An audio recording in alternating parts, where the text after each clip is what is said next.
Bienvenue sur ton guide d'expat Panama.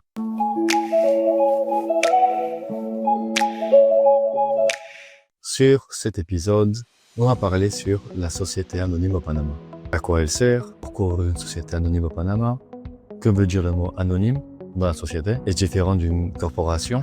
Alors bien sûr, encore une fois, comme je vous dis toujours, je ne vais pas faire une classe, un cours d'université, mais je vais indiquer dans de grandes lignes ce qu'est une société au Panama. C'est une entité juridique, indépendante de l'actionnaire bien sûr, indépendante des directeurs, pour pouvoir recevoir et être obligé de droits et d'obligations. Par exemple, une société anonyme au Panama peut acheter un bien immobilier où l'actionnaire ou la famille de l'actionnaire peut y vivre tranquillement. Ça ne veut pas dire que je vais faire du commerce avec ça. J'ouvre juste une entité pour pouvoir protéger le bien qui va dans cette entité-là. Cela veut dire ou un terrain, une maison, un bien immobilier. Si vous voulez vraiment une protection à presque 100%, ce qu'il y a de mieux, c'est une fondation d'intérêt privé. On en reparlera dans une autre vidéo. Alors, la société paye en impôt minimum $300 par an pour maintenir active la société. Ça s'appelle la tassa única. Comme agent résident, il y a un coût à payer. Il y a une loi qui indique que l'agent résident, l'avocat de la société, doit bien sûr savoir qui est derrière la société, qui est l'actionniste de la société. Encore une fois, tout est anonyme. Mais l'avocat qui va ouvrir la société, qui va être l'avocat de la société pour les notifications, doit savoir à peu près comme le due diligence ou le KYC. Au Panama, on a besoin de 3 personnes qui vont figurer comme administrateurs ou directeurs de la société. Les charges les plus connues sont le président, secrétaire et le trésorier. Mais à savoir aussi, une personne peut être désignée pour plusieurs charges. Pas seulement président-secrétaire, mais peut être aussi président-secrétaire et trésorier. Et 2 personnes en plus, ce sont de la famille ou de notre bureau, au cas où on n'a pas de gens à mettre, à désigner pour directeur ou pour membre. Les gens qui vont être directeurs de manière figurative, de manière simple, sans obligation, sans droit. Cela veut dire qu'ils peuvent être là, mais ne peuvent pas signer un contrat pour la société, un pouvoir d'avocat, ne peuvent pas rendre la société responsable de quelque chose, même pas ouvrir un compte en banque. En plus de cela, la société anonyme peut avoir son domicile au Panama ou en dehors du Panama. Le document constitutif de la société qui va être inscrit au registre public peut être en anglais et en espagnol. Le nom de la société peut être en français, en anglais et en espagnol aussi. Bien sûr, quand vous allez nous indiquer 2-3 possibles noms pour la création de la société, pour rappeler la société d'une manière bien sûr, on va faire une investigation pour savoir s'il existe le même nom ou similaire d'une société qui est déjà créée. La société, dans tout ce qui est le commerce, n'a pas de limite.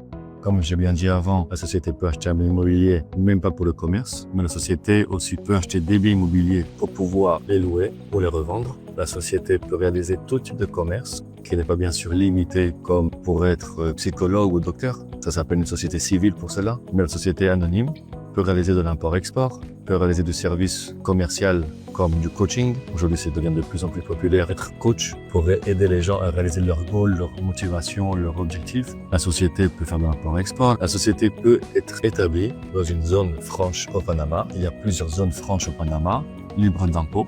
Ça dépend bien sûr du type de commerce. Vous avez par exemple la zone libre de Colón, la plus populaire pour l'import-export.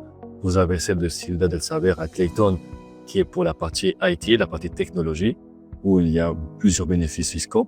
La société peut réellement réaliser tout type de commerce, comme la loi l'indique. Pas seulement ça, la société peut être aussi enregistrée dans d'autres pays. Il y a quelques mois, on a enregistré la société à Miami pour une cliente qui voulait avoir la société panamienne à Miami. Bien sûr, il faudra juste confirmer si le pays où on va enregistrer la société accepte cela.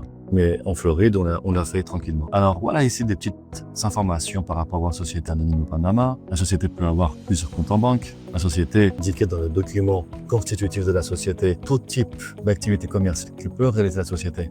Cela veut dire, à différence d'autres pays, si on veut que la société se charge de l'import-export d'habits, elle ne peut pas faire d'autres actes de commerce. Ici au Panama, une seule société peut faire de l'import-export d'habits et en même temps rendre du service de coaching et en même temps vendre des avions. La vérité, en vrai, c'est vraiment illimité. Il n'y a pas de spécification. Il faudra juste l'indiquer encore une fois dans le document constitutif de la société.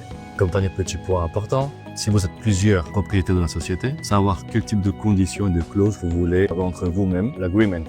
El acuerdo en espagnol, l'accord entre vous comme propriétaire. Cela veut dire que faire au cas où vous voulez vendre une partie de votre pourcentage. Que faire au cas où un des propriétaires n'a plus la capacité physique ou mentale de pouvoir travailler, de pouvoir remplir sa fonction comme propriétaire? Que faire s'il y a un décès entre les propriétaires? Que faire si la personne ne peut pas réinvestir dans la société? Alors, un document, un acuerdo de socios, de accionistas, n'est pas nécessaire selon le code du commerce, mais parce que le code de commerce déjà indique plusieurs conditions, plusieurs clauses que faire. Bien sûr, le code de commerce n'est pas parfait et n'indique pas plusieurs détails. C'est pour ça que je recommande à tous mes clients qui ont une société avec plusieurs propriétaires, même si on parle de la même famille, des fois c'est plus délicat d'avoir cet accord-là pour protéger votre relation avec votre famille, avec votre partenaire, pour protéger la même société et le but de la société. Merci beaucoup. J'espère que cette vidéo vous a vraiment informé un peu plus sur la société au Panama. On fera une autre vidéo où on parlera un peu plus d'autres domaines de la société au Panama, comme par exemple que faire au moment donné où vous voulez vraiment constituer une société, quels documents apporter, comment se passe à partir de la déclaration fiscale, parce que bien sûr quand vous faites de l'import-export en dehors du Panama par exemple, vous allez acheter en Chine, vous vendez au Mexique ou en France, comment se passe avec la déclaration d'impôt? Vous payez 0 impôt, bien sûr. Mais comment se passe la déclaration vis-à-vis du comptable et du fisc au Panama? On en reparlera dans une autre vidéo. Alors, merci beaucoup. Suivez-nous, likez les vidéos. J'attends vos conseils et vos commentaires.